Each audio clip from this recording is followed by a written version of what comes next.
P T I سے مذاکرات کا عمل کامیاب ہونا چاہیے، کسی کی سیاست کو دفن نہیں کیا جا سکتا۔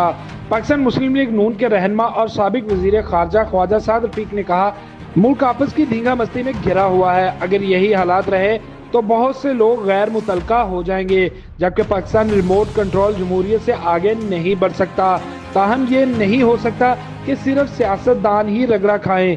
لاہور میں تقریب سے خطاب کرتے ہوئے خواجہ سعد رفیق کا کہنا تھا کہ تاجروں کے نام پر ایک ایکشن کمیٹی بنا کر لوگ نکلتے ہیں اور ریاست گھٹنے ٹیک دیتی ہے، تو پھر اس پر سوالیہ نشان تو ہوں گے، کیونکہ اسی طرح کے لوگ جتھے بنا کر نکلیں گے تو کس کس کی بات آپ مانیں گے؟ اگر کوہالہ کا پل کو بلاک کیا گیا تو پاکستان کا جھنڈا یا قائد اعظم کی تصویر اتاری گئی ہے تو ہمیں تشویش ہے کہ یہ کیسے ہوا۔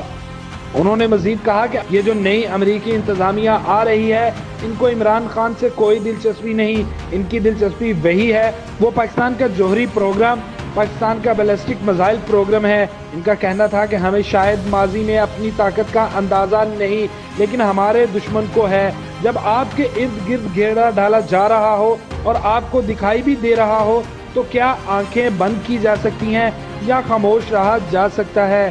ان کا مزید کہنا تھا کہ موجودہ سیاسی بحران سے نکالنے کے لیے قومی کمیٹی کی تجویز دیتے ہیں۔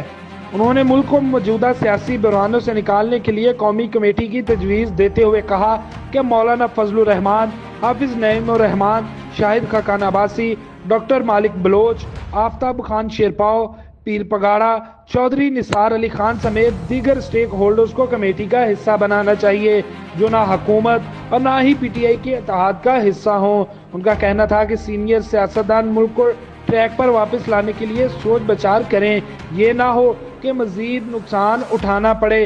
ریاستی اداروں کی توہین کی جا رہی ہے اور اس پر دوسری جانب سے رد عمل آ رہا ہے، سمجھ نہیں آ رہا کہ سچا کون اور جھوٹا کون ہے۔